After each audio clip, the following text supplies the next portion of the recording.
ৰাম ৰাম ৰাম। যিটো ভগৱন্ত ইটো সৃষ্টিৰ অনন্ত, আপোন প্ৰকাশে প্ৰভু প্ৰকাশী থাকন্ত। এতেকেশে দেৱ ঋষি গণয়াছে যত, তাৰ স্বৰূপৰ কেহু নজানয় তত্ত্ব।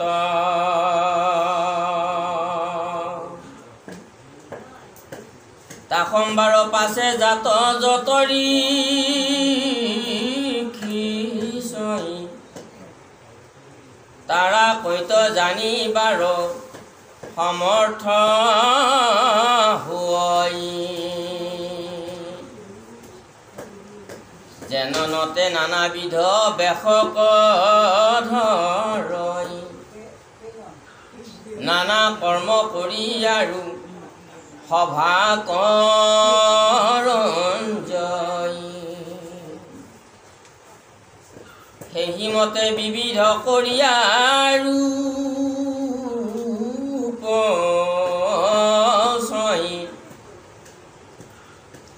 অসংখ্যাত কৰ্ম যিটো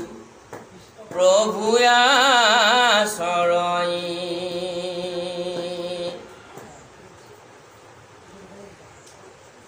আমি ভাবিছোঁ অজ্ঞানতে, আমি ভাবোঁ যে ভগৱান আমাৰ হৃদয়ত আছে, হয়। কিন্তু এইটো কৈছে শাস্ত্ৰই যে আমি ভগৱানৰ গৰ্ভত আছোঁ।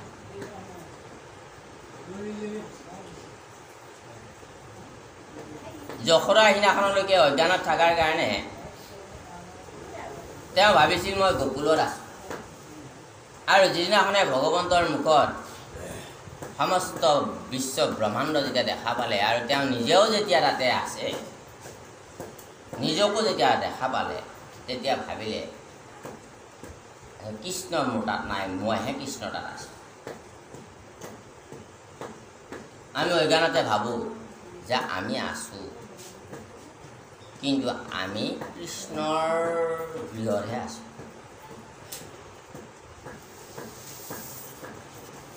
আমাৰ গৃহখনৰ মালিক কিন্তু কৃষ্ণ। তেওঁৰ এই ব্ৰহ্মাণ্ডৰ ভিতৰতহে আমি আছোঁ।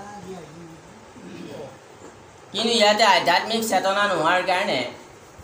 মিছাতে গৰ্ব অহংকাৰ কৰিম আমি থাকোঁ। এদিন এজন মানুহে এজন সাধু লোকক মাতি নিলে, সাধু এজনক মাতি নিলে, হে প্ৰভু পাঠৰ শেষত মাতি নিলে যে আজি আমাৰ গৃহলৈ অলপ যাব চোৱা কৰি, এনেকুৱা এনেকুৱা বহুত ডাঙৰ ডাঙৰ ঘৰ দুৱাৰ বনাইছোঁ, এবাৰ পৰা ধূলি দি আহিবচোন মোৰ ঘৰখন চাই। ঠিক আছে, গ'ল। সাধুজন গ'ল আৰু দেখা পাই তেওঁ কৈছে প্ৰভু আহক আহক আহক। এইখন দেখিছে, এই বিচনাখনৰ যে ওপৰত এইখন যে এই চোফাখন, এইখন 1 লাখ টকা দাম। এই বিচনাখন দেখিছে 6 লাখ টকা দি আনিছে এই বিচনাখন। আৰু দেখিছে প্ৰভু এয়া মোৰ 50টা ৰুমৰ এইটো বিল্ডিং। বৰ ভাল কথা, বৰ ভাল কথা, ঈশ্বৰে কৃপা কৰিছে। আহি আহি গোটেইখন ঘূৰাই ঘূৰাই দেখাই ভকতজনক আহি আহি আহি আহি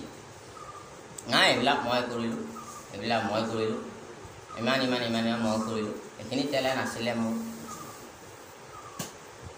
কলেজত থাকোঁতে মই এমুক নম্বৰ লৈ পাছ কৰিছিলোঁ, কিবা কিবি নিজক লৈ কাৰণ নিজে কৰিছে তাৰমানে ভাবছোঁ। কিন্তু তেওঁ সেই সাধুজনৰ মুখত ঈশ্বৰে যে কৰিছে, ঈশ্বৰৰ যে কৃপা, সেই বস্তুটো প্ৰকাশ নাপালে। তেতিয়া সাধুজনে গম পালে যে আচলতে অহংকাৰে হৈছে। এই অহংকাৰটো মই আজি ইয়াতে নাশ কৰি থৈ যাওঁ, নহ'লে সাধুজনৰ বিপদ হ'ব কেতিয়াবা। ভগৱানে কাৰো অহংকাৰ সহ্য নকৰে। তেতিয়া কয় কি আহকচোন, এইখন কি হে প্ৰভু,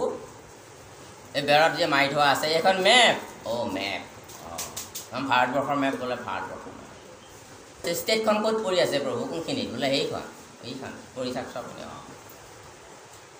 বোলে আপোনাৰ জিলাখন বোলে জিলাখন এইখিনি অকণমানখিনি দেখিছে যে এইখিনিত এই জিলাখনৰ ভিতৰত আপোনাৰ ঘৰটো বোলে এইটো অকণমান দেখিছেনে অকণমান তেতিয়া ক'লে হে প্ৰভু এতিয়া বুজি পাইছেনে আপুনি এই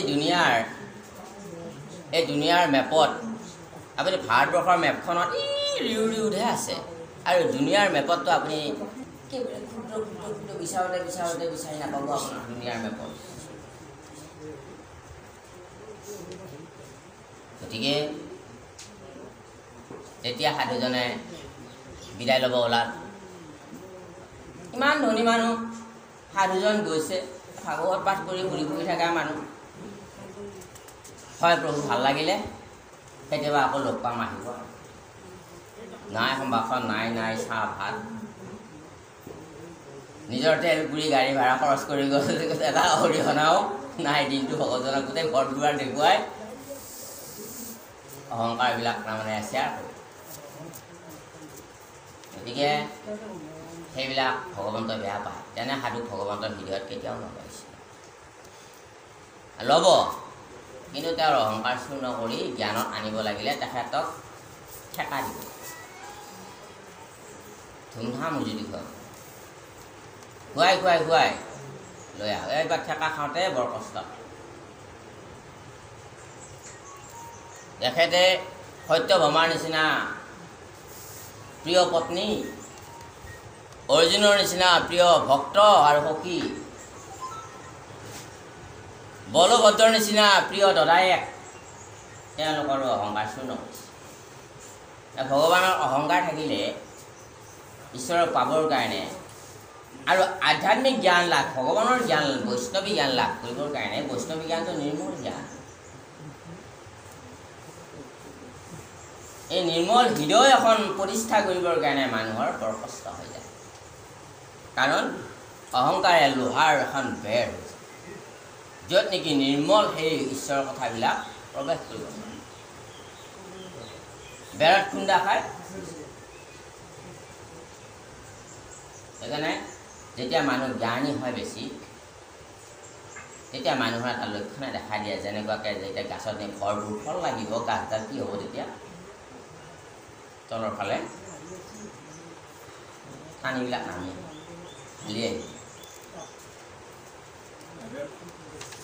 যেতিয়া মানুহৰ বৈষ্ণৱী জ্ঞান হয় তেতিয়া মানুহবিলাক তেনেকুৱা নিৰ্মল জ্ঞান হয় তেনেকুৱা ভাগৰ হৈ যায় মানুহবিলাক একদম মানে এনেকুৱা অহংকাৰ নাথাকে আৰু অলপ মূৰটো দুখাই থাকে হয় এই ঈশ্বৰময় দৰ্শনটো আহে সি খুচিও হ'ব পাৰে সি মুচিও হ'ব পাৰে সি দিচিও হ'ব পাৰে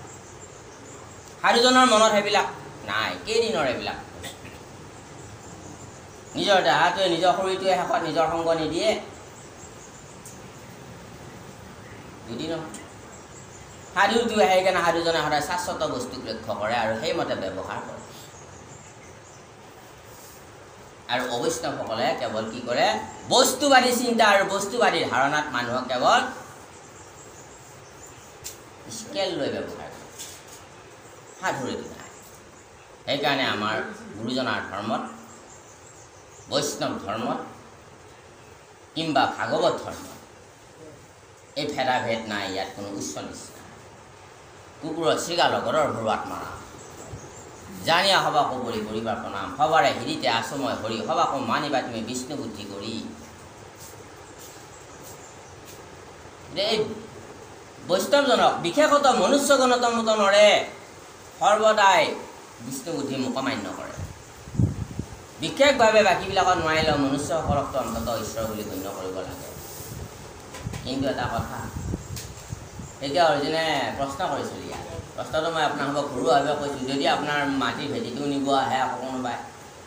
বৈষ্ণৱ বুলি এৰি দিলেতো নহ'ব বিষ্ণু আছে দে ভিতৰত তেতিয়া আপোনাৰ যুদ্ধ কৰাটো কৰ্তব্য কাৰণ আপোনাৰ গীতাত সেই কৰ্তব্য জ্ঞাতহে লিখা আছে কোৱা বিদেশী আহি আপোনাৰ ঘৰৰ ভেটিটো এতিয়া ল'ব আপুনি বৈষ্ণৱ বুলি লাহেকৈ এৰি দিলে ধৰ্ম হ'ব সেইটো উচিত আপোনাৰ প্ৰাপ্যখিনি আপুনি লওক তালৈকে স্বাৰ্থ নহয় প্ৰাপ্যৰ বাহিৰত যেতিয়া খোজে তেতিয়া স্বাৰ্থ সেই স্বাৰ্থটোত দুখ লাগে যলৈকে মানুহৰ প্ৰাপ্য থাকে তালৈকে লোৱাত দুখ নাথাকে হে ৰাম ৰাম ৰাম হৰি ৰাম ৰাম এ ৰাম এতেকেহে দেৱ ঋষি গণয়া আছে যত তাৰ স্বৰূপৰ কেহু নজানয় তত্ত্ব ভগৱানৰ স্বৰূপটো যিমান দেৱতা আছে ঋষিসকল আছে মানে তেওঁলোকেও আচলতে এই স্বৰূপটো দৰ্শন হ'বৰ কাৰণে সক্ষম হ'ব নোৱাৰে যেনেকৈ আমি অইমাত্ৰ আমাৰ আলোচনা হ'ল যে আমি আত্মা আমাৰ হৃদয়ত আত্মা আছে ভগৱান আছে আৰু তেওঁ সজোৱা মাত্ৰ এইটো দেহাটো এটা সজা মোৰ বোলা বস্তু ইয়াত একোৱেই নাই অহংকাৰ কৰিবলৈ একোৱেই নাই মোৰ নিজস্বতা একোৱেই নাই পৰমাৰ্থ বিচাৰৰ কথা কৈছোঁ আৰু কিন্তু তথাপিতো আমি কি বুলি ভাবোঁ ঈশ্বৰ বুলি আমি নাভাবোঁ আৰু মায়াত পৰি আমি কেৱল ৰাজসিক আৰু তামসিক গুণত মুগ্ধ হৈ সংসাৰৰ মোহৰ অন্ধকূপত সোমাই যাওঁ আসক্তিয়ে আসক্তি আসক্তিয়ে আসক্তি নুকুলাই কামনা বাসনাৰ সাগৰত ডুবি ডুবি ডুবি ডুবি ডুবি থৰকাচুটি হৰাই যায় কামনা পূৰ্ণ নহয় ইটোৰ পিছত সিটো সিটোৰ পিছত সিটো বাসনা কামনা লাল চাই যাব দহি দহি ফুৰি থাকোঁতে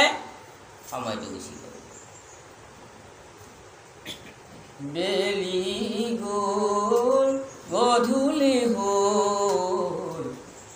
হৰিনাম ল'বলৈ মনত নহ'ল হৰিনাম ল'বলৈ মনত নহ'ল বুঢ়া বয়সত ল'ম বুলি ভাবিছিলোঁ হৰিনাম ডেকা বয়সত পইচা পাতি অলপ ইনকাম কৰি লওঁ বুলি ভাবিছিলোঁ পিছে দেখোন এতিয়া দেখোন বয়সে নুকুলায় সাধু অংগটো এতিয়া যাব নোৱাৰোঁ ঈশ্বৰৰ নামো ল'ব নোৱাৰোঁ ভালকৈ কথা ক'লে কাণেৰেও নুশুনো বুজিও নাপাওঁ এতিয়া বৃদ্ধ বয়সত গতিকে তেতিয়া আত্মাটো দুখ পাব সেইকাৰণে সময় থাকোঁতে কৰ্মৰ মাজতে হৰিনাম ল'ব লাগে এহাল দম্পতীয়ে ভাবিছিলে চাকৰি কাল শেষ হওক একেবাৰে মানে ৰিটায়াৰ হোৱাৰ পিছত আমি ফুৰিম ল'ৰা ছোৱালী ডাঙৰ হ'ব যেই ল'ৰা ছোৱালী ডাঙৰ হ'ল ৰিটায়াৰ হ'ল ল'ৰা ছোৱালী বিয়া দিব লগা হ'ল তাৰপৰা নাতি হ'ল তাৰপৰা ভেজাল বাঢ়ি গ'ল আৰু এতিয়া তেওঁলোকৰ কামনা সিদ্ধি নহ'ল যে তেওঁলোকে অলপ এই জগতত তীৰ্থ ভ্ৰমণ কৰিব ইচ্ছা আছিল বাসনা আছিল কিন্তু সিদ্ধি নহ'ল সেইকাৰণে কামৰ মাজতেই যিসকলে পাৰে হৰিনাম ল'ব লাগে ভাল কৰ্ম কৰিব লাগে পুণ্য কৰ্ম কৰিব লাগে সময় যোৱাৰ পিছত পাৰিম এদিন আহিলে যামেই মানুহ সফল হ'ব গতিকে এই জগতখন কেৱল মায়াময় এই জগতখন হ'ল মায়াৰে দেহাটো মায়া আমাৰ ভোগ পিয়াহো মায়া সকলোবিলাক মায়া এই আছে এই নাই সপোনৰ নিচিনা বুলি কৈছে সপোনত কি হ'ল একদম ধুমধাম মানে মিঠা মিঠা লাডু কণ মূল খাই একদম পেট ভৰাই খালোঁ সপোনত বাহ ইমান সোৱাদ ভিন ভিন সোৱাদ লাভ কৰিছে কিন্তু সপোনত ফলবিলাকৰ বিৰাট তৃপ্তিৰে খালে ফল যেই টোপনি ভাঙি জাগি চাই যাহি ফলো নাই একো নাই ৰস নাই জগতখন হ'ল এনেকুৱা হয়তো মায়া তাকে নাজানি আমি কি কৰোঁ এই জগতত শান্তিৰে জীয়াই থাকিব নাজানো সাধু সন্তৰ উপাসনা নাজানো আসক্তিত থাকি আমি নিজে পুণ্য কৰ্মৰ পৰা নিজে বঞ্চিত হৈ থাকোঁ বহুত পইচা আছে নামলৈ গ'ল হে প্ৰভু 100 টকা চান্দা এতিয়াতো নহ'ব নহ'লে পিছত আহি পেলাব আৰু সম্পাদকৰ নাই গাড়ীতে আকৌ পিছত আহোঁতে আকৌ 3 কিলোমিটাৰ 100 টকা তুলিব যাওঁতে সম্পাদকৰ আৰু 50 টকা খৰচ যায় ভগৱানে তেওঁৰ তেতিয়াই কেঞ্চেল কৰি দিছে যে এওঁৰ পইচা নালাগে গেল আকৌ সম্পাদক পইচা নাই ইফালে ফুলও নাই মা প্ৰসাদ কিন্তু বৈষ্ণৱজনে কি কৰিছে 100 টকা পইচা আছে মই আৰু 100 টকা লৈ আছোঁ ভকতৰ সহায় হ'ব সেইজন হ'ল বৈষ্ণৱ ভগৱানে বোলে বাহ তোমাক আৰু দিছোঁ তোমাৰ বিপদ হ'লে মই খাৰা নিদিলে ইয়াতে কিন্তু ভগৱানে লৈ যাব কৈছে মই জানো মোক যোনে চুৰ কৰে তাৰ পৰা চুৰ কৰিবৰ কাৰণে মই ভালকৈ জানো বুলি কৈছে ঘৰত এনেকুৱা এটা অসুবিধা ল'ৰা ছোৱালী মৰমৰটোকে এটা কিবা বেমাৰ ব্যাধি দি দিলে দিয়াৰ লগে লগে গেল ইফালে 50 টকা তাত 50,000 গুচি গ'ল সেইটো গ'ল সেইটোত কিন্তু লৈ যশস্যা গাব জ্ঞানীবিলাকে কি গাব যে মই প্ৰাইভেট হস্পিটেলত নিহে দেখুৱালোঁ চৰকাৰে দিয়া নাই ভিতৰি সেইটো এটা গৰ্ব ক্ষমতাটো দেখুৱাইছে বৈষ্ণৱ ধৰ্মত বৈষ্ণৱ নিয়মত এইবিলাক ভাষা নচলে ঈশ্বৰৰ কৃপা আৰু এইটো হ'ল আৰু এনেকৈ আনিলোঁ প্ৰভুৰ কৃপা সচিতে ভকতৰ আশীৰ্বাদ আৰু লগে লগে এজন বা দুজন বৈষ্ণৱক মাতি নি অকণমান পাঠ কৰাই হ'লেও এটা মাংগলিক অনুষ্ঠান পটকৈ পাতি দিব যাতে পৰিয়ালটোৰ এটা আধ্যাত্মিক চেতনা আহি যায় আকৌ ঘৰ শান্তি আহি যায় 50 টকা নিদিয়ে বহুত যাব গতিকে শাস্ত্ৰৰ নীতি নচলৰ কাৰণে আমি কৃপাবিলাক নাপাওঁ শাস্ত্ৰত কি বুলি কৈছে এক গুণ লগালে সহস্ৰ গুণ নজানিয়া মূঢ়জনে ধন সাঞ্চি থৱে 1 গুণ লগালে 1000 গুণ বাঢ়ে এতে কিন্তু নামত নিদি পেলাই সাঁচি থয় জীৱনত চতুৰ ব্যক্তিসকলে দুটা কাম কৰে বুলি শাস্ত্ৰই কৈছে তাক হিতাত ব্যৱসায়িকা বুদ্ধি বুলি কৈছে ব্যৱসায়িকা বুদ্ধিৰে একান্ত চতুৰসকলে জীৱন ধাৰণ কৰে এই কথাখিনি গীতা লিখা আছে আপোনালোকে পাব আপোনালোকে গীতা অধ্যয়ন কৰা ব্যক্তি বহুত ইয়াত বহি আছে এই স্বনামধন্য ব্যক্তিসকলে জানেই বাৰু আপোনালোকে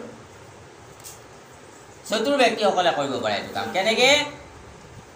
যে নিজৰ অন্ন বস্ত্ৰ বাসস্থানৰ কাৰণে জীৱন ধাৰণ লাইফ ষ্টাইলৰ কাৰণে আমি যিখিনি পইচা লাগে উপাৰ্জন কৰিব লাগে কৰোঁ আৰু এই উপাৰ্জন কৰাৰ লগতে যিটো আমি কৰ্ম কৰোঁ ভগৱানে দিছে সেইটোক ছাৰ্ভিচ বুলি কয় অৰ্থাৎ সেৱা সেই সেৱাৰ মাজেৰে পুণ্য উপাৰ্জন কৰোঁ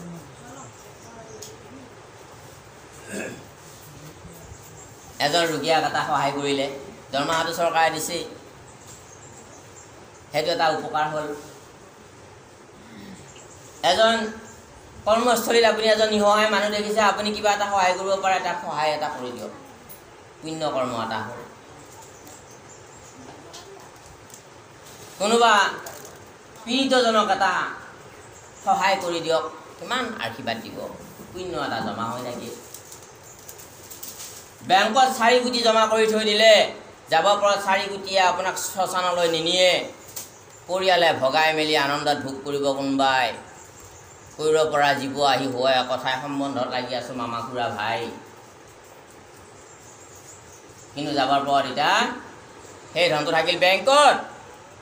কিন্তু এই ধনটোৰে এতিয়া গাড়ী ভাড়া নাই গ'লো দিল্লীলৈ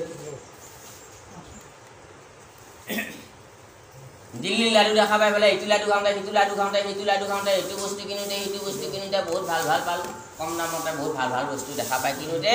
পইচাকেইটা শেষ হ'ল এতিয়াতো আহা ভাড়া নাই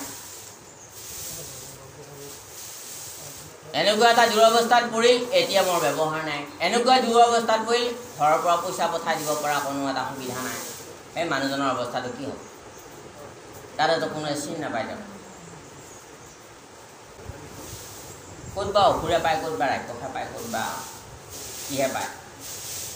তাতে ভয় লাগি থাকিব আপোনাৰ নাই তেনেহ'লে ট্ৰেইনতো উঠিব নোৱাৰিব আহিলে তেতিয়া ধৰি পেলাই জেলত ভৰাই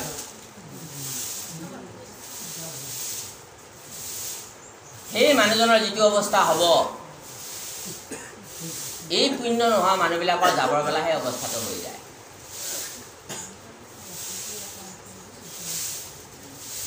শাস্তিটো আছে বিশ্বাস গৰুৰ পুৰাণত লিখা আছে আপুনি এজন মানুহক বিশ্বাস দিলে বিশ্বাসটো কিন্তু পালন নকৰিলে মানুহজনক কিবা এটা চল খাতিৰ কৰি আনি খালে তাৰ কি হ'ব মিছা কথা ক'লে কি হ'ব মদ্যপান কৰিলে কি হ'ব এই বস্তুৱে লিখা আছে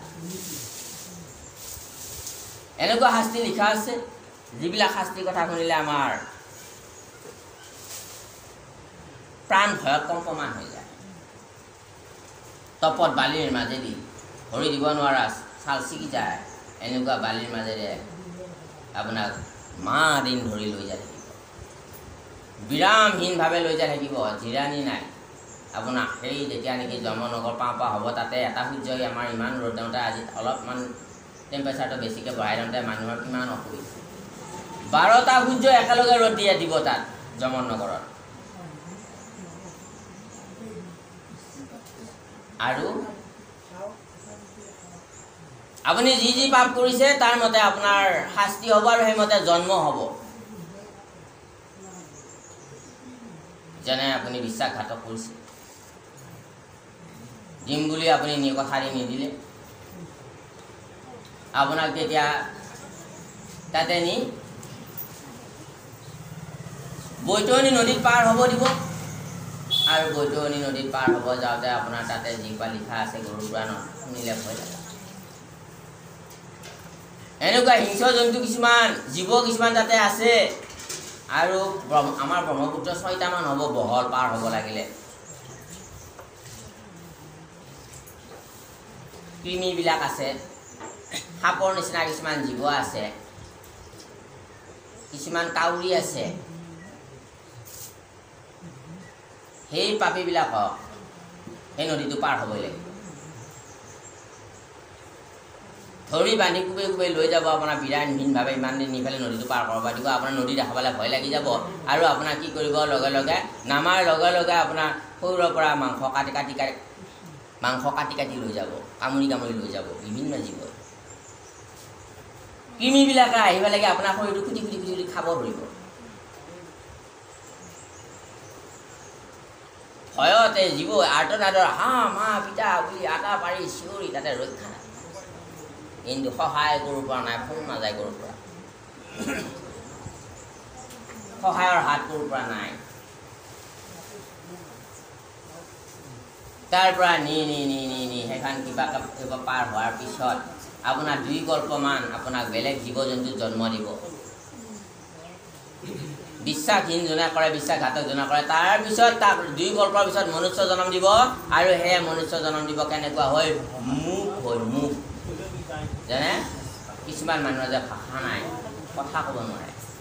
মুকা বিনয় কৰা বুলি কওঁ বেঙেৰা মানুহ বেঙেৰাত জন্ম হয় বিভিন্ন পাপৰ বিভিন্ন তাত গৰুৰ পুৰাণত সুন্দৰভাৱে লিখা আছে সেইকাৰণে মানুহে মায়াৰ সংসাৰত পৰি সাধু সন্তৰ সেৱা ঈশ্বৰ সেৱা বৈষ্ণৱ জ্ঞান এইবিলাক গৰ্ব অহংকাৰ থাকি ল'বলৈ নোৱাৰে যাৰ ফলত কিন্তু অধৰ্ম অন্যায় অনীতি সেইখিনি কিন্তু সহজত কৰিব বিপদটো কাৰ আহে जो करना है वो भरना है বেংকৰ পৰা আপুনি পইচা ধাৰ ল'লে আপুনি এদিন মাৰিবই লাগিব থানাত কেছ থাকিলে আপোনাৰ ওপৰত কাগজ আহিব তাৰিখ আহিব আপুনি মুদিনা হাজিৰ হ'ব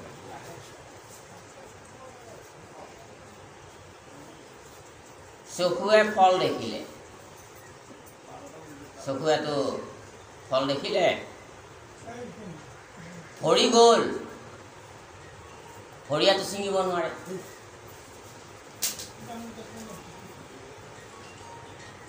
হাতে ছিঙিলে গৈ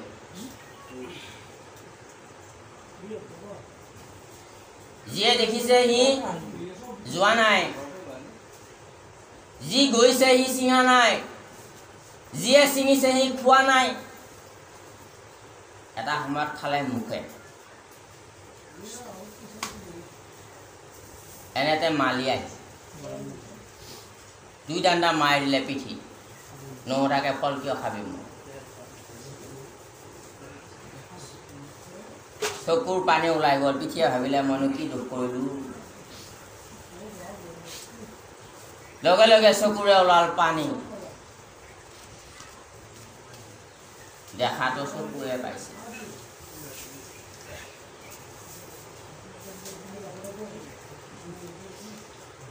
কৰ্মটো কোনে কৰিছিলে চকুৱে কৰিছে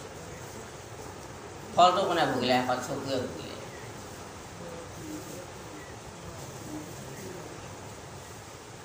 ফল দেখিলে চকুৱে গ'ল ভৰি হাতে ছিঙিলে ফল যিয়ে দেখিছে সি যোৱা নাই যিয়ে গৈছে সি ছিঙা নাই আৰু যিয়ে ছিঙিছে সি খোৱা নাই খালে মুখে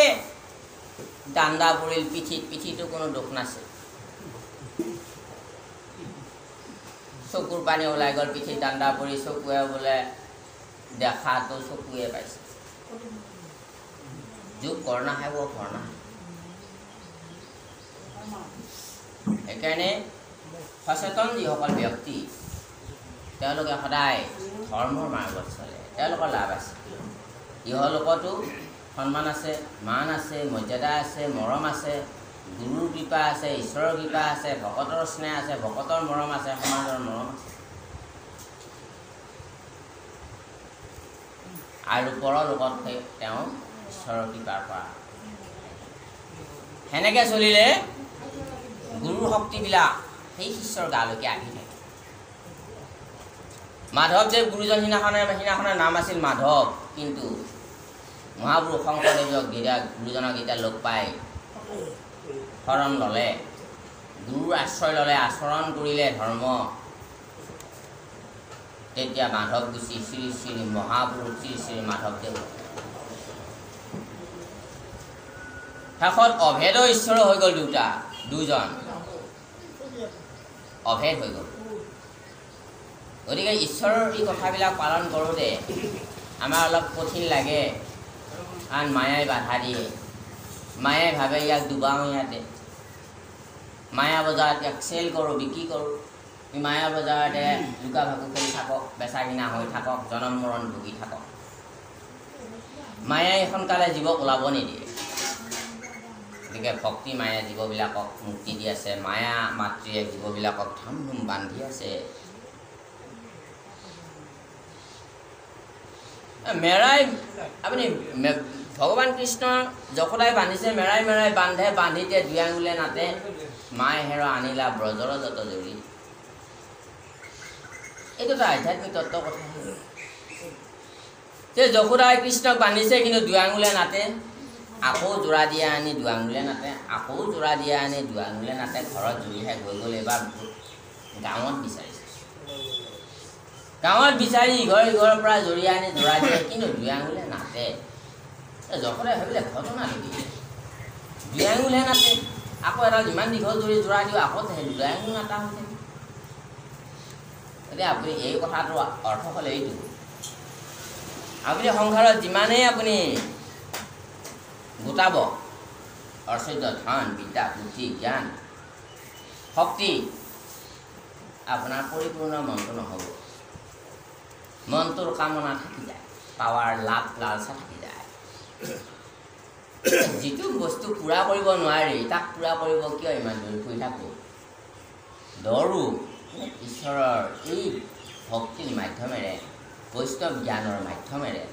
বৈষ্ণৱ সংবিধানৰ মাধ্যমেৰে যদি বিচাৰোঁ তেনেহ'লে সেইজন চতুৰ ব্যক্তি বুলি কৈছে যিটো বস্তু বিচাৰিছিল মাধৱদেৱ গুৰুজনাই যিটো বস্তু বিচাৰিছিল চকুৰ সৈতে আটাবোৰ কাৰণ তেওঁলোকে বুজি পাইছিল যে মাধৱদেৱ গুৰুজনাই বুজি পাইছিল যে মহাপুৰুষ শংকৰদেৱ গুৰুজনাৰ লগত যদি এই মহাপুৰুষক যদি মই পাই গ'লোঁ ইমান অমূল্য বস্তু পাই গ'লোঁ মোৰ এটা জনমতে মোৰ জীৱন ধন্য হৈ যাব তাকে নকৰি যদি তেখেতে আমাৰ নিচিনাকৈ জীৱন ধাৰণ কৰিলে হয় লাখ লাখ বছৰ নহয় কোটি কোটি বছৰ জনম মৰণ হোৱাৰ পিছতো তেওঁৰ এই যিটো জীৱন সামফল কৰিলে সেইটো কৰিব নোৱাৰিলেহেঁতেন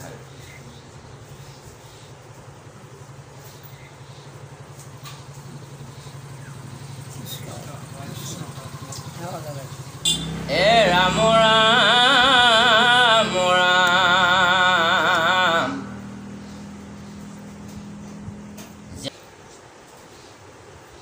কৰ্ম কৰি আৰু সভা ৰঞ্জয় সেহি মতে বিবিধ কৰি আৰু পচয় অসংখ্যাত কৰ্ম যিটো প্ৰভুয়া চৰয় হেনয় আশ্চৰ্য কৰ্ম যিটো মহাহৰি গ্ৰাহগ্ৰস্ত মুকৰাখন তোক যত্ন কৰি যদি বোলা ঈশ্বৰ কওঁ কেহু জান বেদৰ বচন তেবে কিমতে লাগয় বেদে বোলে ঈশ্বৰক জানিয়া সদায় সংসাৰ তৰয় সুখে মৃত্যুকো এৰাই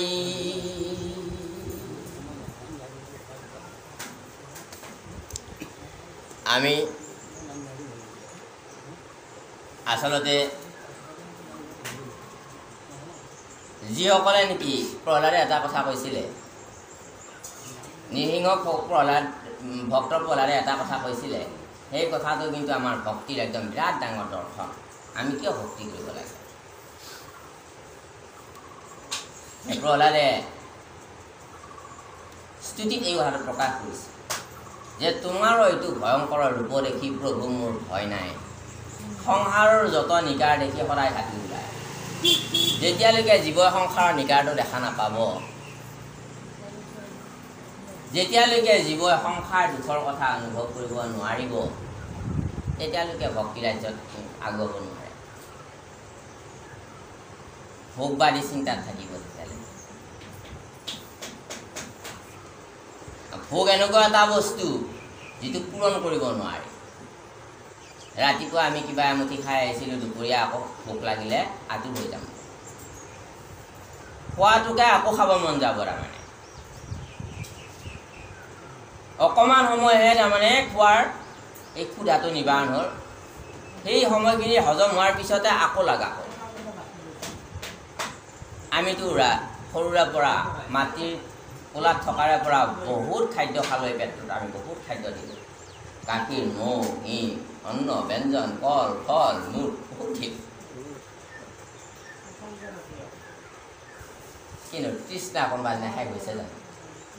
কোনোবা দিনা পেটটোৱে কৈছে জানো আৰু নালাগে বুলি দুপৰীয়া সাজাৰ নালাগে বুলি আজি দিনটো আৰু নালাগে বুলি 3 দিনমান নালাগে বুলি 1 মাহমান নালাগে বুলি 35 বছৰ 40 বছৰ 50 বছৰ খালোৱেই খায়ে আছোঁ আৰে অকণমান নিদিবাচোন এই ভোগবাদটো হ'ল এনেকুৱা ধনেই হওক খাদ্যই হওক ঐশ্বৰ্যই হওক বিদ্যাই হওক শক্তিয়ে হওক বুদ্ধিয়েই হওক জ্ঞানেই হওক আপুনি যিমানেই ল'ব লিপচাটো শেষ হৈ নাযায় যিটো বস্তু শেষেই নহয় সেইকাৰণে সাধুসকলে সেই কথাটো জানি কৈছে যে সংসাৰ নিকাৰ আছে ইয়াত সেইখিনি বিচাৰিব যাওঁতে কি আছে আমি তাক গম নাপাওঁ পাহৰি গ'লোঁ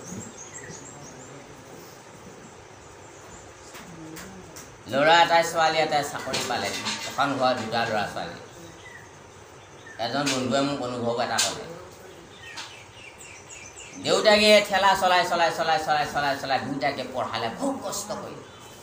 বেচেৰা দেউতাকটো বেমাৰী হৈ গ'ল ছোৱালীজনী বিয়া দিলে চাকৰি পালে ল'ৰাটো চাকৰি পালে ল'ৰাটো বিয়া কৰালে ইমান আশা আছিলে এতিয়া ডাঙৰ হ'ব চাকৰি পোৱাৰ পিছত ইমান আনন্দ আছিল এনেতে দেউতাকৰ এটা এক্সিডেণ্ট হ'ল এতিয়াতো বোৱাৰীটো সংস্কাৰী নহয় এতিয়া বোৱাৰীটো ভয় ল'ৰা এতিয়া ভালকৈ চিকিৎসা কৰিব নোৱাৰে দেউতাকৰ এতিয়া ATMখন থাকিলে বোৱাৰীটো যদি বোৱাৰীটো সংস্কাৰী ঘৰৰ পৰিয়াল হ'লে সাধু ঘৰৰ পৰিয়াল হ'লে ভক্ত ঘৰৰ পৰিয়াল হ'লে তেনেহ'লে দেউতাকক আজি সেই সেৱাখিনি কৰি তাই পুণ্য অৰ্জন কৰিলেহেঁতেন আৰু যথেষ্ট লাভ পালেহেঁতেন সমাজৰ পৰা সংস্কাৰী নহয় এই ৰাজসিক আৰু তামসিক অন্ধকাৰ মোহত সোমাই থকা জীৱ যাৰ ফলত পুণ্য কৰিব নোৱাৰিব যাৰ ফলত এতিয়া দেউতাকৰ চিকিৎসাত বাধা আহিলে মাকে বোলে আগতে দেউতা ঠেলা চলাইছিল যদিও আহোঁতে 1 পোৱা দালি 1 পোৱা আলু আৰু তাৰ পৰা আধা পোৱা মানে মোৱা মাছ লৈ আহে বৰ ধুনীয়াকৈ খাওঁ কিন্তু সেইটো এতিয়া আজিকালি নোপোৱা হ'ল বৰ বিশ্বাসযোগ্য বন্ধু এজন পালে মাকে লাহেকৈ চকুলো মুছে গতিকে ভোগ বাদত হ'ল এইবিলাক দুখ আশা কৰা হিচাপে আপুনি নাপাবও পাৰে এইবিলাক চব ভৰসাবিলাক হ'ল এইবিলাক মিছা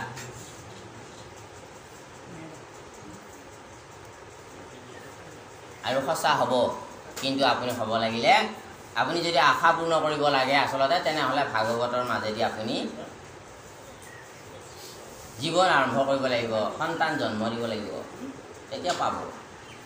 তেতিয়া সন্তান সংস্কাৰী হ'ব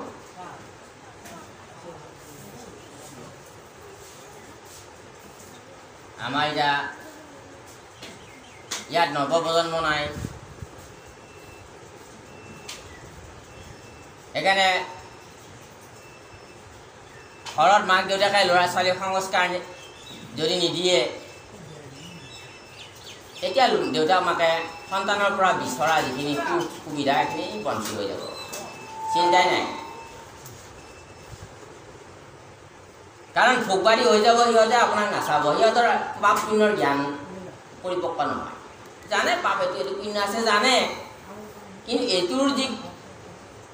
ৰিয়েকশ্যন কি হ'ব এইটো কথা ইমান সিহঁতে হৃদয়ংগম নকৰে যাৰ ফলত অৱহেলিত সেইকাৰণে কুমাৰৰ কালৰে পৰা হৰি যাব এনে কুমাৰৰ কালৰ পৰা হৰি ভক্তি কৰিব লাগে গতিকে সেইবিলাক যেনে শস্য খাদ্য জন্মি বনৰীয়া বন কৃষকৰ অপকাৰ কৰে অগণন সেই ল'ৰা ছোৱালীবিলাক অসংস্কাৰী ল'ৰা ছোৱালীবিলাক খেতিয়কে বৰ সুন্দৰকৈ মাটি চহাই লৈছে তাত সুন্দৰকৈ তিল বেহাৰ ৰুম বুলি তাত কিছুমান কিন্তু বিহুৰি গৈছে বিহুৰি চেহেৰা ভালতো খেতি কৃষকৰ লাভ নহ'বনে থকা সাৰখিনিও টানিহে ল'ব বিহুৰিয়ে মাকৰ দেউতাকত থকা কিবা যদি একাউণ্টত আছে সেইকেইটা টানি লৈ ল'ব মাকৰ বেমাৰ সংস্কাৰ নাই এই বাচনকেইখন মাকক ধুই দিয়া নাই বেমাৰৰ মাজতো মাকক কাপোৰখিনি উলিয়াই থৈ গৈছে মা কাপোৰখিনি ধুই দিবি 1 বাল্টি কাপোৰ মাকেহে নোৱাৰে বেমাৰ জিন্সৰ পেণ্ট জিন্সৰ চাৰ্ট আজিকালি সংস্কাৰ নাই সি অনুভৱ কৰা নাই যে মায়ে বহুত কষ্ট পাব মই কাপোৰখিনি মই ধুই লওঁ গোটেইখিনি মাকৰ পৰা লৈ ল'লে তাৰপিছত বুঢ়া হ'ল এতিয়া আৰু হস্পিটেলত নিব নহ'লে নাই মায়ে এনেকুৱাই নহয় ঔষধ খোৱাই কাম নাই গতিকে এইটো হ'ল অসংস্কাৰী আৰু আধ্যাত্মিক বিমুখী যিবিলাক নেকি ব্যক্তি তেওঁলোকৰ সংসাৰৰ ৰহস্য হ'ল এইটো খুব আশা কৰি থাকে খুব পাম বুলি কিন্তু দুখৰ উপৰি দুখে পায় প্ৰহ্লাদে কৈছে এই সংসাৰ নিকাৰবিলাক দেখি মোৰ হাতী উৰি যায় কাৰণ বৃদ্ধ হ'লে শৰীৰৰ বল দূৰা যায় যেন চামনে অন্ন দিলে নিদিলে নখায় বুঢ়া বয়সত শৰীৰটো এনেকুৱা অৱস্থা হয় কুকুৰৰ নিচিনা হৈ যায় চান মানে কুকুৰটোৱে দিলে খাব নিদিলে মই আছিলোঁ বহুত ডাঙৰে বিদ্যা বুদ্ধি বহুত ঐশ্বৰ্য সা সম্পদশালীয়ে আছিল কিন্তু এতিয়া মোৰ হাতত শক্তি নাই ল'ৰা ছোৱালীয়ে বোৱাৰীসকলে লৈ ল'লে এতিয়া যদি মই সিহঁতক কিবা কওঁ বৃদ্ধ বয়সত মুখৰ ভাত মুঠিও নাইকিয়া কৰিব পাৰে গতিকে মই জীয়াই থকাৰ স্বাৰ্থত সিহঁতকে চব এৰি দিব লগা বাধ্য হ'লোঁ কাৰণ মোৰ বিচনাতে গতি এতিয়া সেই সংস্কাৰখিনি সেই সেৱাখিনি পাবৰ কাৰণে সেই মানসিক শান্তি তেতিয়া পাবৰ কাৰণে ল'ৰা ছোৱালীৰ পৰা পৰিয়ালৰ পৰা ভাল মাত কথা পাবৰ কাৰণে এই আধ্যাত্মিক চিন্তা চৰ্চাত আহিব লাগিব নহ'লে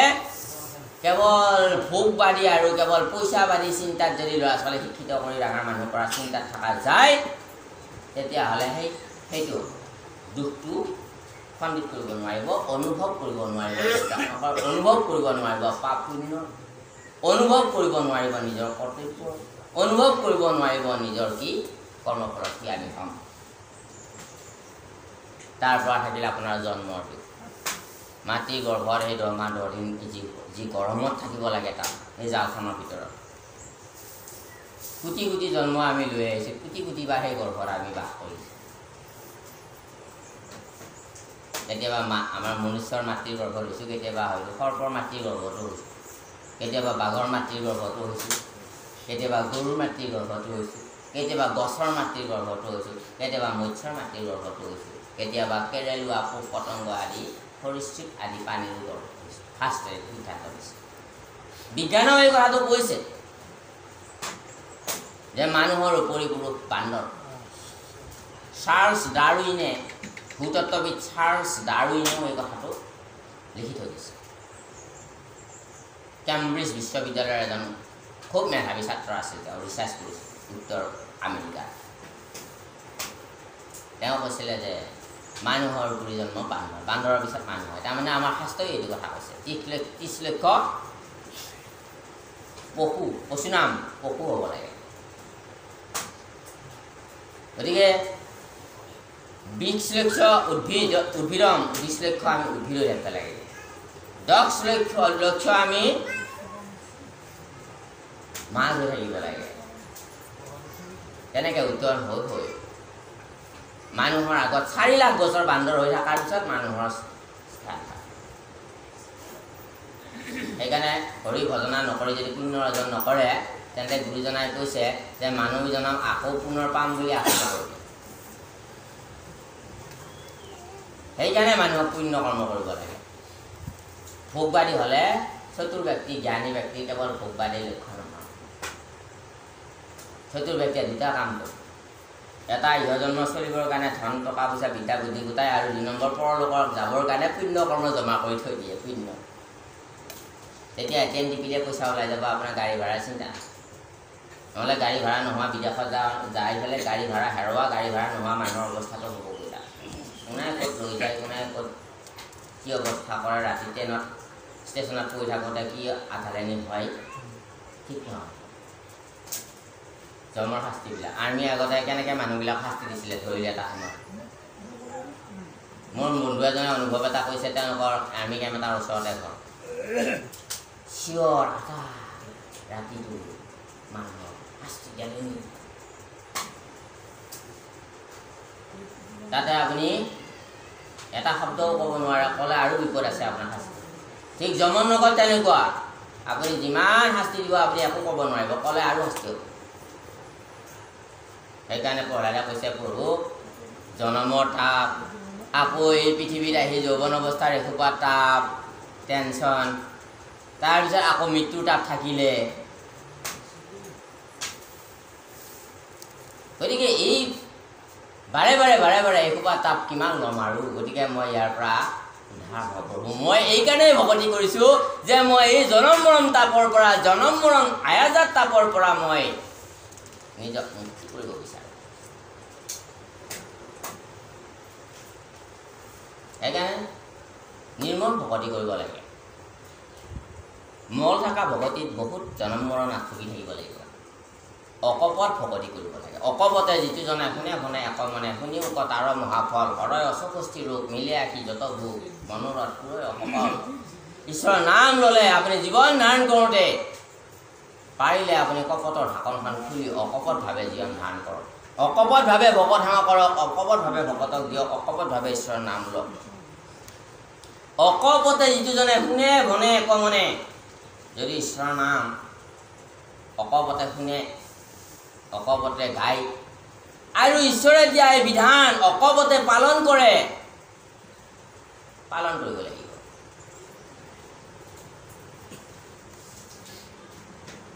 ল'ৰাটোৱে 95% মাৰ্ক উঠাব পাৰে, ইমান মেধাৱী, পৰীক্ষাত গৈ কিন্তু বহি থাকিলে। আহিব সময়ত মাষ্টৰক শিক্ষকক খালী বহীখন দি থৈ আহিলে, ৰোল নাম্বাৰটো লিখি এড্ৰেছটো লিখি, পৰীক্ষাত নাম্বাৰ পাব। জানে কিন্তু বহি লিখা নাই, কাৰ্যকৰী কৰা নাই, কাম নহয়। আমি শাস্ত্ৰ ধেৰ জানিলেই নহ'ব। নলাগে ভক্তিত দেৱ দ্বিজ ঋষি হইবে, নলাগে সমৃদ্ধ শাস্ত্ৰ বিস্তৰ জানিবে, তপ জপ যজ্ঞ দান হবে বিড়ম্বন, কেৱল ভক্তিত তুষ্ট বন্দনা। ভক্তি কৰিবৰ কাৰণে আপুনি অলেখ শাস্ত্ৰ অধ্যয়নৰ প্ৰয়োজন নাই। নালাগে আপুনি উচ্চ জাতিত জন্ম গ্ৰহণ কৰিবৰ কাৰণে, নলাগে ভক্তিত দেৱ দ্বিজ ঋষি হইবে, নলাগে সমৃদ্ধ শাস্ত্ৰ বিস্তৰ জানিবে, নালাগে ইমান জানিবৰ কাৰণে। আপুনি নিৰ্মল অন্তৰে প্ৰভু সদায় অকপতে ঈশ্বৰৰ নাম লওক আৰু ঈশ্বৰে কোৱা এই ভাগৱতৰ এই বিধানখিনি আপুনি পালন কৰিব যত্ন কৰক। তেতিয়া আপুনি একো নাজানিলেও ভগৱানে আপোনাৰ লৈ যাব, আৰু বহুত জানিলেও থাকি যাব। গুৰুজনৰ জালখন বৰ বেলেগ ধৰণৰ ভকতিৰ জাল। সেইকাৰণে ভকতসকলক গুৰুজনাই মহাপুৰুষ শংকৰদেৱ গুৰুজনাই কৈছিলে, 12 হাত জালখন 13 হাত ফাটা, এক চাপ মাৰি দিলোঁ বাপৰ বেটা, ৰৌ বৰালি সৰকি গ'ল, পুঠি খলিহনা পাহে পাহে পাহে পাহে সোমাই। যে মই মত গৰ্ব অহংকাৰেৰে কপটতাৰে মান সন্মান আসন আদি বিচাৰি যদি ভক্তি ৰাজ্যত কোনোবাই প্ৰৱেশ কৰে, সেইবিলাক ভক্তি ৰাজ্যৰ এই জালখনৰ ভিতৰত, ফাটা জালখনত থাকিবই নোৱাৰে। কিয়? ভক্তিৰ জালখন ফাটা দিলে দিলে ডাঙৰ মাছবিলাকে সহজত ওলাই যায়।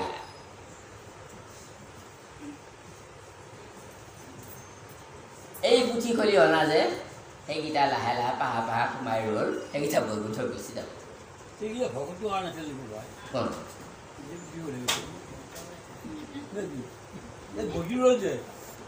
এই বজি ৰৈ যোৱাকেইটাই অকপট ভকতি কৰিছিলে, একো নাজানে।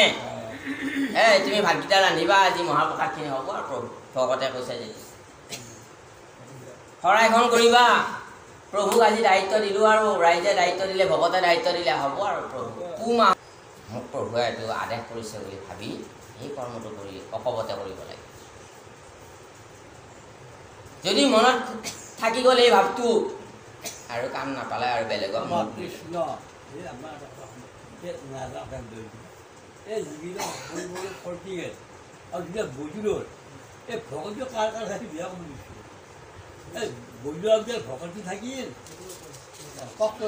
এইটোৱে ক'লোঁ, যিয়ে নেকি ভকতি ৰাজ্যখনত অহংকাৰ, কপট, হিংসা, স্বাৰ্থ লোভত কেৱল ভকতি ৰাজ্যত প্ৰৱেশ কৰি ভকতি কৰে, সেই মানুহখিনি সেইখিনি হয়তো ডাঙৰ ডাঙৰ বিষয়ববীয়া সমাজৰ হ'বও পাৰে। হয়তো সমাজৰ ডাঙৰ ডাঙৰ ব্যক্তি, গণ্যমান্য ব্যক্তিও হ'ব পাৰে। যদি এই ভাগৱতৰ নিৰ্মল কথাখিনি যদি পালন নকৰে, তেতিয়াহ'লে তেওঁলোকে সেই ভক্তি ৰাজ্যত সেই পুথি খলিহনাই যে একেজনে মুক্তি পাই গ'ল, বৈকুণ্ঠলৈ গ'ল, তেওঁলোকে পাবৰ কাৰণে বহুত জনম মৰণ ভুগি থাকিব লাগিব, অহা যোৱা কৰি থাকিব লাগিব। এটা সময়ত পাব। মোৰ ভক্তিৰ অল্পৰো নাহি হানি, যিহেতু উদ্ধৱ মই কৰিলোঁ সত্যবাণী। অকণমান ভক্তি কৰিলেও সি আপোনাক সহায় কৰিব। যেনে ইন্দ্ৰদ্যুম্ন ৰজা, এই হাতীটো, এই দন্তাল হাতীটোৰ কথা কৈ আছে ইয়াত। দন্তাল হাতী আৰু গাহৰ যুদ্ধৰ কথা কৈ আছে গজান্দ্ৰ। এওঁ ইন্দ্ৰদ্যুম্ন ৰজা আছিল পূৰ্বজন্মত, আৰু এই ইন্দ্ৰদ্যুম্ন ৰজাৰ একান্ত কৃষ্ণৰ ভকত আছিল, আৰু অলপ ভকতি কৰিছিল। আৰু দ্বিতীয় জন্মত বেচেৰা কৰ্মফলত সেই ৰজাৰ, সেই মনুষ্যৰ দেহ এৰি, সেই ৰজাৰ আৱৰণ, সেই ৰজাৰ দেহ এৰি, সেই ৰাজ্য সুখ এৰি বনবাসত ঘূৰি ফুৰিব লগা হ'ল, হাতীৰ জন্ম পালে। এতিয়া ক'ৰ পৰা জীৱ আহি হয় কথাই, ক'ৰ পৰা কোন জীৱ কেনেকৈ ৰোটেশ্যন হ'ব কোনো ঠিক নাই।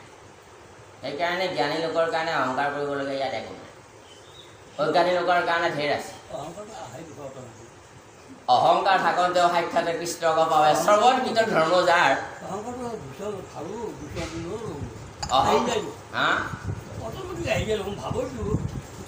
বহুত জটিল। বাবে কোৱা কথাটো একে শুদ্ধ কথা।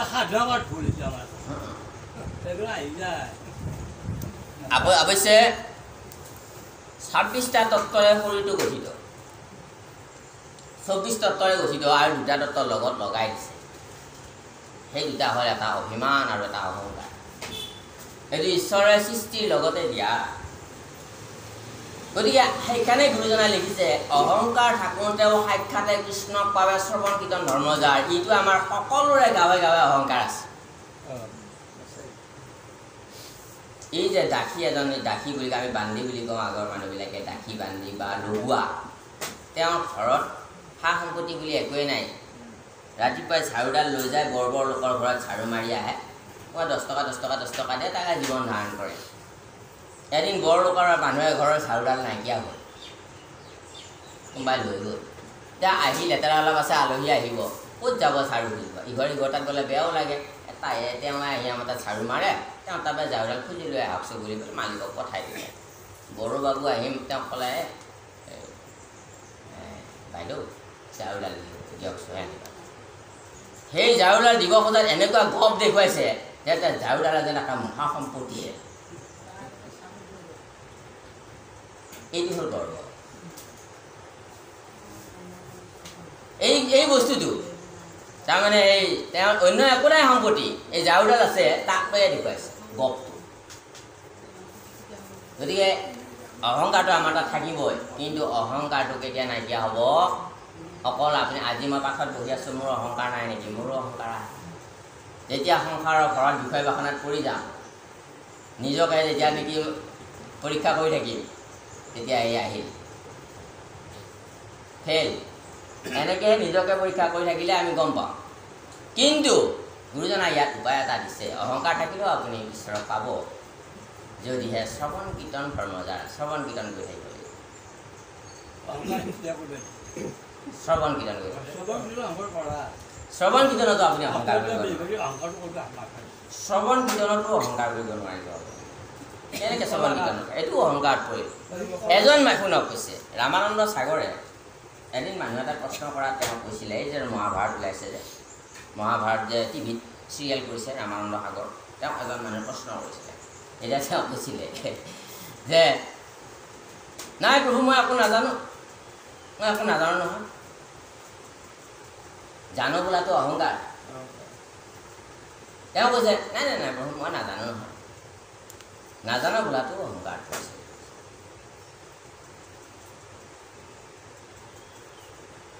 এতিয়া অহংকাৰ মানুহে এৰিব নোৱাৰে তাৰমানে নাজানো বুলি এইটো ক'ব বিচাৰিছে মানে মোক মানুহজনে জানা বুলি অলপ ভাব সেইকাৰণে ভাৱনাত্মক আৰু কথাত্মক দুটা দিশ আছে কেৱল মানুহে যদি বুদ্ধিৰে কাম কৰে সেই মানুহ এদিন বিপদ ৰাৱণৰ ঢেৰ বুদ্ধি আছে দুৰ্যোধনৰো কম বুদ্ধি নাছিলে দুৰ্যোধনৰ ইমান বুদ্ধি আছিলে আমাৰ মানুহসকল দুৰ্যোধনৰ বুদ্ধি নাই বুদ্ধি নহ'লে সেই সময়ত যুদ্ধ কৰিবৰ কাৰণে পৃথিৱীৰ ভাৰতবৰ্ষৰ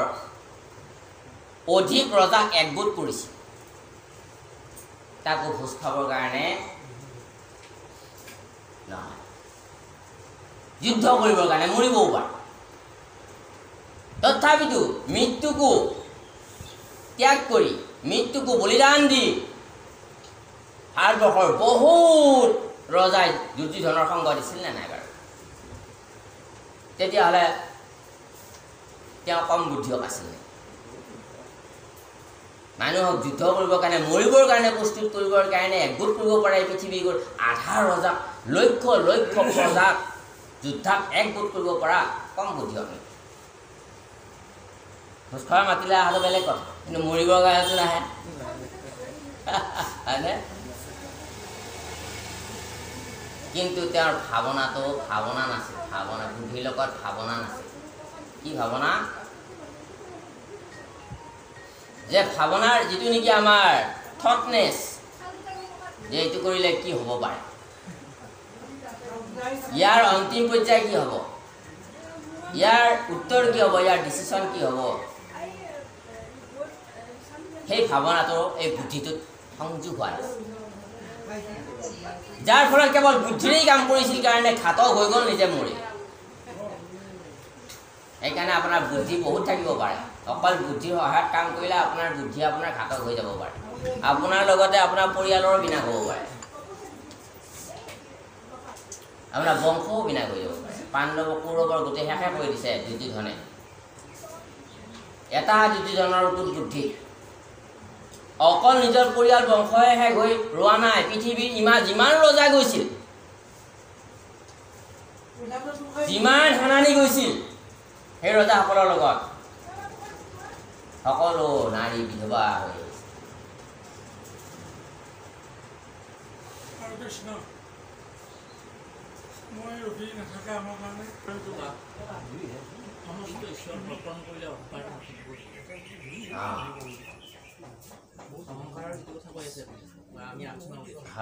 সমস্ত কৰ্ম কৰি উঠি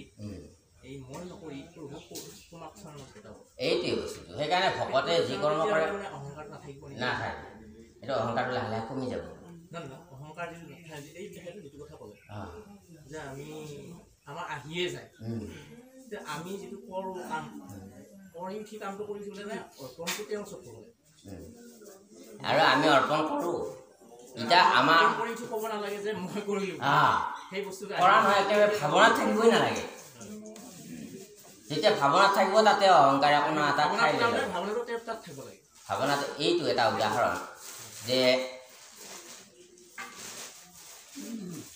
আটাইতকৈ কঠিন সমস্যা সন্মুখীন কোনে হৈছে জানে বেছি আটাইতকৈ কঠিন সমস্যা সন্মুখীন বহুত ব্যক্তি হৈছে পৃথিৱীত আমিও হৈছোঁ পৃথিৱীত এনেকুৱা এজন মানুহ নাই যাৰ যিজন নেকি সমস্যাৰ সন্মুখীন হোৱা নাই সমস্যাৰ সন্মুখীন হৈছে আৰু সেইকাৰণে তেওঁ সমস্যাৰ আৰু জৰ্জৰিতৰ মাজত জন্ম হৈছে আমি জন্ম হৈছোঁ ঘৰৰ হস্পিটেলত প্ৰভু জন্ম হৈছে কাৰাগাৰত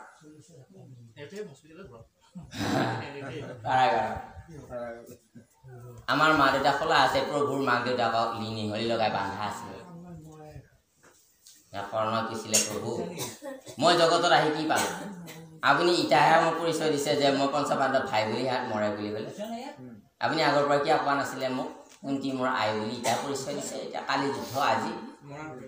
এতিয়া মৰাৰ হয়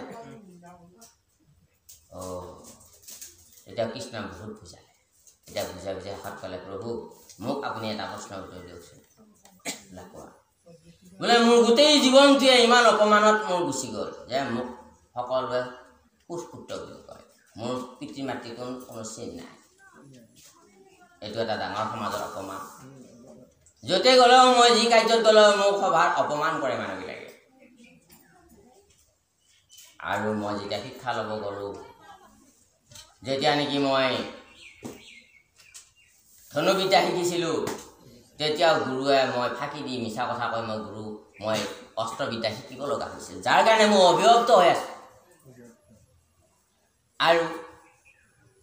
মোক জন্ম দিলে আপুনি আজি শুনিলোঁ মোক তেনেকৈ ভখাই দিছিলে মোক জন্মতে মোক মাতৃয়ে এইটো কৰিছে গতিকে মোৰ সন্মানে জগতত ক'তো নাই কেৱল দুৰ্যোধনে মোক মাতি আনি এইখিনি সন্মান নিদিয়াহেঁতেন এইখিনি জাগা নিদিয়াহেঁতেন মোৰ গত্যন্তৰ নাছিলে এই ইমান দুখ আৰু এই অপমানটো মই কিয় পালোঁ তেতিয়া ভগৱান কৃষ্ণ কৈছে তোমাৰ কথানো কি ক'ম তোমাৰ কথা মোৰ আৰু সাংঘাতিক তেতিয়া মই যেতিয়া জন্ম লওঁ তেতিয়া মোৰ মা দেউতা আছে নিহন লগোৱা কাৰাগাৰত তুমিতো ঘৰতেই জন্ম হ'লা কিন্তু মইতো কাৰাগাৰত জন্ম হ'ম আৰু শুনা মোৰ নিজৰ মামায়ে মোৰ শত্ৰু জন্মৰ দিনাখনৰ পৰাই কিমান মানে অসুৰ গুণ্ডা লগাই দিয়ে পুতনা গুণ্ডা অঘাসুৰ গুণ্ডা বকাসুৰ ধেনুকাসুৰ মায়াসুৰ অনেক অসুৰ লগাই দিয়ে মোৰ জন্মৰ দিনাখনৰ পিছৰ পৰাই মোৰ আৰু মানে সুখ নাই গতিকে সংসাৰত যিয়ে আহে ইয়াত জটিলতা আছে তেওঁ সমস্যাৰ সন্মুখীন হ'বই লাগিব সেইকাৰণে এইখন মৃত্যুভূমি আৰু এখন কৰ্মভূমি ইয়াত সমস্যা অবিহনে আপুনি জীয়াই থাকিব নোৱাৰিব সমস্যা সমাধান কৰি আপুনি জীয়াই থাকিব লাগিব সেইকাৰণে আমাক পজিটিভ থিংকিং লাগে আৰু এই পজিটিভ থিংকিংখিনি ৰাখিব নোৱাৰাৰ কাৰণে মানুহবিলাক কি হৈ যায় মানসিকভাৱে বেমাৰী হৈ যায় মানসিক ভাৰসাম্যতা হেৰাই পেলাই পাগল হৈ যায় মানুহবোৰ এই পাগল মানুহটো আজি আমাৰ ভাল মানুহে আছিলে কিন্তু কিবা এটা তেওঁ চিন্তাত কৰি সেইটো লোডিং ল'ব নোৱাৰি ব্ৰেইনটোৰ লছ হ'ল নেগেটিভ চিন্তাই বহুত দূৰলৈকে লৈ গ'ল মানুহ লৈ যাত পাগল হৈ গ'ল মানে ব্ৰেইনটো গতিকে এই বস্তুটো এইটো যে হনুমানে তেনেকুৱা হনুমান আছিলে হনুমানে বহুত সমস্যাৰ সমাধান হ'ব লগা কৰিব লগা আছিল বিৰাট ডাঙৰ ভকতি আপোনাৰ যিমানে বাঢ়ি যাব আৰু আপুনি যিমানে ওপৰলৈকে উঠি যাব সিমান আপোনাৰ সমস্যা আহি থাকিব সেই পৰীক্ষাবিলাক দি গ'লেহে ওপৰত যাব পাৰিব বিনা পৰীক্ষাৰ ওপৰত যাব পাৰিব নেকি আপুনি PhD কৰিব লাগিলে মাষ্টাৰ ডিগ্ৰী পৰ্যন্ত পাছ কৰি থ'ব লাগিব তেতিয়াহে আপুনি ৰিচাৰ্চ কৰি PhD ল'ব পাৰিব গতিকে আপুনি প্ৰথম শ্ৰেণীৰ পৰা PhD লৈকে আপুনি কিমান পৰীক্ষা দিব লাগিব সেনেকৈহে ওপৰত দেখি যায় এটা ভকতি ৰাজ্যখনো আমাকতো দিয়াই নাই আমি ভাবিছোঁ এইখিনিতে একে সাংঘা বহুত লোডিং প্ৰভু আমি ল'ব পৰা নাই প্ৰভু আপুনি বহুত দিছে বহুত কষ্ট দিছে আপুনি জানিব আপোনাৰ পৰীক্ষা আহি আছে ভাল হৈ আছে ঈশ্বৰ অৰ্পণ কৰি দিয়ক আপোনাক পাৰ কৰাই দিব পাছ কৰাই দিব যেতিয়া নেকি নিজেই লোডিংটো ল'ব বিচাৰে ঈশ্বৰ অৰ্পণ নকৰে তেতিয়াতো আপুনি হালি যাবই যেতিয়া ঈশ্বৰৰ শক্তিটোৰ লগত আপুনি নিজকে সংযোগ কৰিব প্ৰভু যি কৰে আপুনি কৰে আৰু যেনেকৈ ৰাখে তেনেকৈ থাকিম আৰু ঈশ্বৰৰ লগত এটা সংযোগ হ'ল ঈশ্বৰৰ শক্তিৰ লগত আপোনাৰ শক্তি সংযোগ হ'ল দাৰ্শনিক ব্যক্তি কেইজনমানে লিখিছে ঈশ্বৰৰ লগত যাৰ একাত্ম হৈ গ'ল তাক পৃথিৱীৰ কোনো শক্তিয়ে হিলাব নোৱাৰে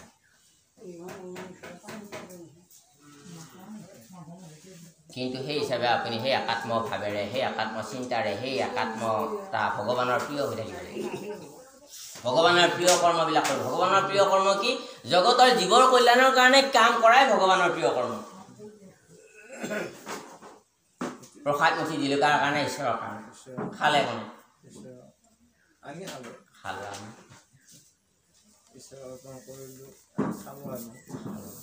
নাম কৰোঁ ঈশ্বৰ খালোঁ কোনে ভগৱানক আমাক ভগৱানে খাব ভগৱানক কি খুৱাম আমি ভগৱান হৈছে যে নিৰাকাৰ ভকতৰ কাৰণেহে আকাৰ লয় আমাৰ কাৰণেই সকলো আমি যি কৰোঁ আমাৰ কাৰণে জমা হৈ থাকে তাকে নাজানি আমি নকৰোঁ নিদিওঁ যেনেকুৱাকৈ আপুনি যেতিয়া নেকি ড্ৰেছিং আইনাখন চাব আপোনাৰ